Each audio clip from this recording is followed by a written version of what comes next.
Hello dear friends, welcome to the platform biology with doctor Neeraj Dholiya. Last class में हमने बात की थी outline classification of animal kingdom, और कंटिन्यूशन में हम शुरुआत करने जा रहे हैं।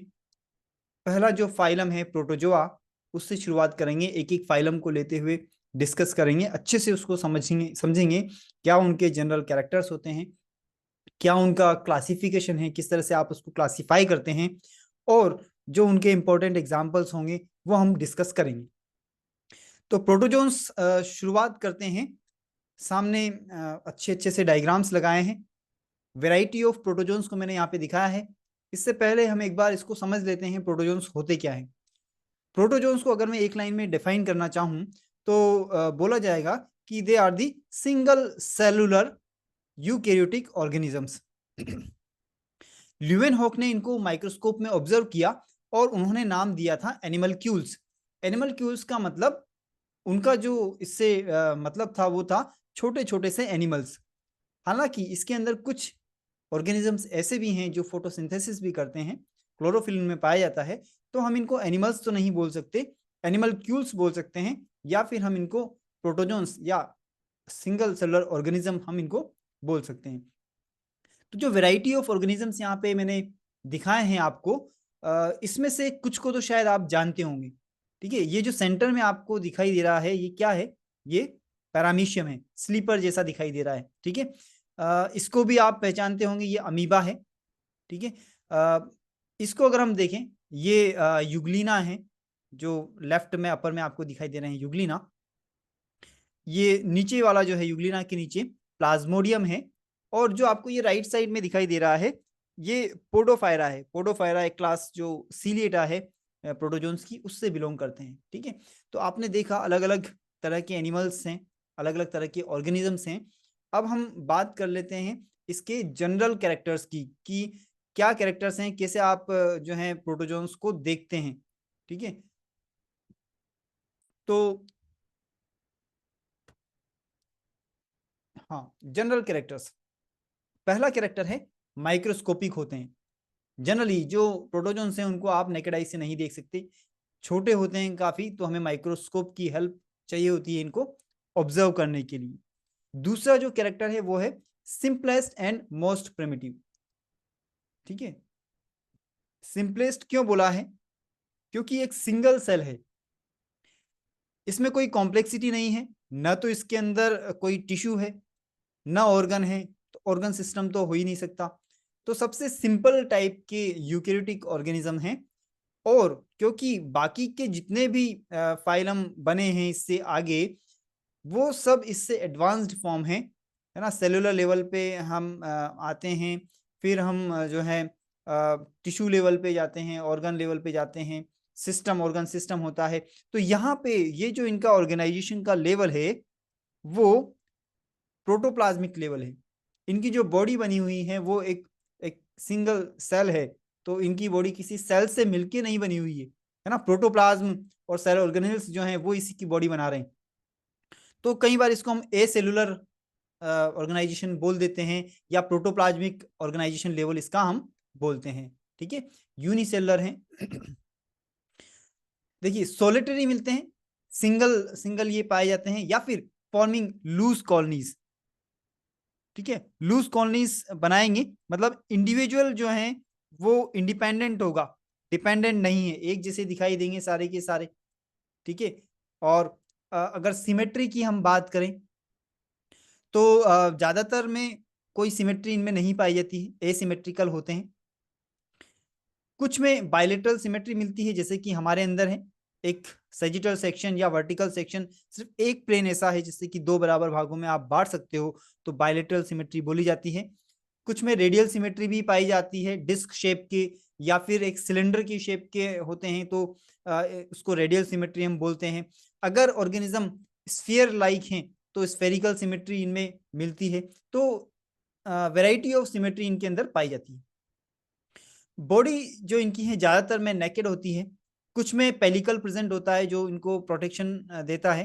ठीक है, और कुछ के अंदर एलोबरेट शेल्स या एक्सोस्केलेटन भी पाए जाते हैं। जब हम क्लासिफिकेशन देखेंगे, मेंबर को हम डिस्कस करेंगे, तब हम देखेंगे कि कौन से ऐसे ऑर्गेनिजम्स हैं जिनमें कि शेल्स या एक्सोस्केलेटन भी पाया जाता है।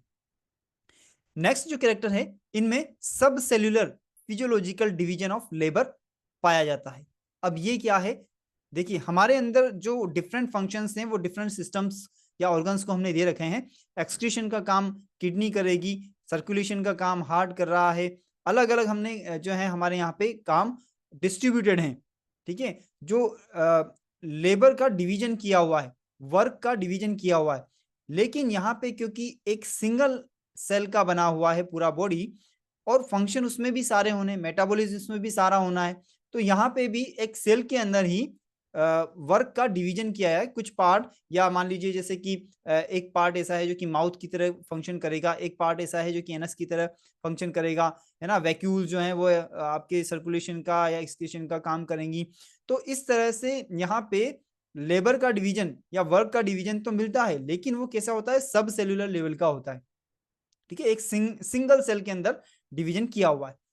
अगर लोकोमोशन की बात करें तो अलग अलग तरह के स्ट्रक्चर इनमें पाए जाते हैं जो कि लोकोमोशन में हेल्प करते हैं, जैसे कि फिंगर लाइक सीडोपोडिया मिलते हैं।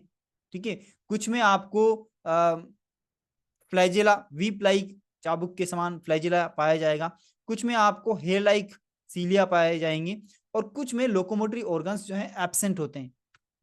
ठीक है, अगले अगर हम बात करें कि न्यूट्रिशन कैसा होता है, न्यूट्रिशन का टाइप इनमें अलग अलग तरह के हो सकते हैं। Holozoic, animal like, holozoic animal like इनमें न्यूट्रिशन हो सकता है। होलोफाइटिक मतलब प्लांट जैसे, जैसे कि यूग्लिना है, फोटोसिंथेसिस हो सकता है। सेप्रोजोइक जो डेड ऑर्गेनिक मैटर होता है उसको ये एज अ न्यूट्रिशन कंज्यूम करते हैं, उस पर ये ग्रो करते हैं, तो उसको सेप्रोजोइक बोलते हैं। या पैरासिटिक हो सकते हैं, है ना, होस्ट के अंदर रहेंगे, उसमें बीमारी कॉज करेंगे, डिजीज कॉज करेंगे, तो ये पैरासिटिक भी इनके अंदर न्यूट्रिशन हो सकता है। अलग अलग तरह के न्यूट्रिशन इनमें पाए जाते हैं। अगर हम रेस्पिरेशन या एक्सक्रीशन की बात करें तो ज्यादातर में जनरल सरफेस से होता है, कुछ में कॉन्ट्रेक्टाइल वैक्यूल्स भी पाए जाते हैं।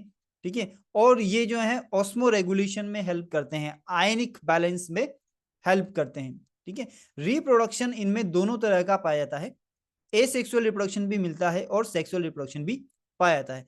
Asexual reproduction is by binary fission, multiple fission और by budding. So there are three different methods are found. One is binary fission, ठीक है, दो बराबर भागों में बढ़ जाएगा। मल्टीपल फिशन, एक बार एक साथ कई सारे इसके जो है टुकड़े होंगे और हर एक टुकड़ा अलग से एक ऑर्गेनिज्म को बनाएगा। बडिंग, बड जैसे कि हाइड्रा में निकलती है बडिंग्स, ठीक है, उस तरह से हो सकता है। सेक्सुअल रिप्रोडक्शन भी इनमें पाया जाता है। ठीक है, दो तरह का, पहला तो कॉन्जुगेशन जिनमें कि तो अडल्ट ऑर्गेनिज्म जो है फ्यूज हो जाते हैं, होलोगेमी इसको बोला जाता है। ठीक है, या फिर इनके अंदर गैमेट्स भी बनते हैं कुछ में और उनका फ्यूजन होता है जिसको कि सिनगैमी बोला जाता है। ठीक है, एंसिस्टमेंट जनरली अकर्स, एंसिस्टमेंट जो है वो इनको अनफेवरेबल कंडीशंस में सरवाइव करने के लिए एक पावर देता है, रेजिस्टेंस प्रोवाइड करवाता है। और ये अनफेवरेबल कंडीशंस क्या हैं, जैसे कि मान लीजिए फूड की स्कैरसिटी हुई, हाई या लो टेम्परेचर है, उस कंडीशन में इनको सरवाइव करना है, या ड्राई कंडीशन है, मॉइस्चर नहीं है, तो उस कंडीशन में भी ऑर्गेनिज्म मर सकते हैं, डेड हो सकते हैं। तो उससे बचाने के लिए एंसिस्टमेंट होता है, सिस्ट बन जाते हैं, स्पोर लाइक स्ट्रक्चर होते हैं, रेजिस्टेंस प्रोवाइड करवाते हैं। ठीक है, फ्री लिविंग भी हो सकते हैं एनिमल्स, पैरासिटिक हो सकते हैं, होस्ट के अंदर रहेंगे, बीमारी करेंगे, डिजीज कॉज करेंगे। कमेंसल हो सकते हैं, होस्ट के अंदर रहते हुए ना तो उसको कोई फायदा होगा ना नुकसान होगा, दोनों को, तो उसको कमेंसल बोला जाता है। ठीक है, हाँ, एक इंपॉर्टेंट कैरेक्टर इसका यहाँ पे लिखा हुआ है कि they are exempt from natural death. मतलब ये बोला जाता है प्रोटोजोन्स के लिए कि इनकी प्राकृतिक डेथ, नेचुरल डेथ नहीं होती है। अब ये कैसे पॉसिबल है भाई, नेचुरल डेथ कैसे होती है कि सेल जो है वो एज्ड होती है ना, और वो मरती है। लेकिन यहाँ पे क्या होता है कि एक सिंगल सेल है, वो सिंगल सेल सोमेटोप्लाज्म और जर्मप्लाज्म में डिवाइडेड नहीं है, वो एक सेल है, जो भी है वो एक सेल है। ठीक है, तो जब वो एक सेल टूटती है तो दो अलग अलग ऑर्गेनिज्म बन जाते हैं, तो जब वो टूटेगी तो वो उसकी डेथ नहीं होगी, वो दो इंडिविजुअल बन जाएंगी। ठीक है, नेचुरल डेथ, एजिंग इनमें नहीं होती है, नेचुरल डेथ इनमें नहीं होती है। ठीक है, हो सकता है कि हाँ, अगर आप हार्श कंडीशन दे दें इनको एकदम से, मान लीजिए ड्राई हो गए हैं, है ना, आपने एकदम से उनको एसिड में, बेस में, या हीट आपने दिया है या इलेक्ट्रिक शॉक दे दिया है, तो उस केस में इनकी डेथ हो सकती है। अदरवाइज नेचुरल डेथ इनकी नहीं होती है, ये हमेशा डिवाइड होते रहते हैं, ठीक है। या फिर डोरमेंट कंडीशन में भी जा सकते हैं, सिस्ट बना लेते हैं, लेकिन इनकी नेचुरल डेथ नहीं होती है, ठीक है। तो जो लेटेस्ट डाटा है उसके अनुसार इनमें लगभग 66,000 स्पीशीज डिस्क्राइब्ड हैं, अभी तक पाई गई हैं, ठीक है। तो ये हमने बात की है जनरल कैरेक्टर्स की। नेक्स्ट क्लास के अंदर हम बात करेंगे क्लासिफिकेशन की, ठीक है। तो ये जो क्लासिफिकेशन है हाईमैन वाला, सबसे ज्यादा माना इसी को जाता है, इसको हम डिस्कस करेंगे। और इसके अलावा एक और क्लासिफिकेशन प्रपोज किया गया है, जो कि committee on taxonomy and taxonomic problems of the society of protozoologist. तो इनके द्वारा एक स्कीम और दी गई है जो कि प्रोटोजोन्स को क्लासिफाई करती है। दोनों को हम डिस्कस करेंगे नेक्स्ट क्लास के अंदर। तो अभी के लिए इतना काफी है। अगर आपको कोई डाउट है, कोई क्वेश्चन है, तो आप जरूर कमेंट कीजिए, मैं कोशिश करूंगा कि उसका रिप्लाई दूं। Thank you so much for watching the video.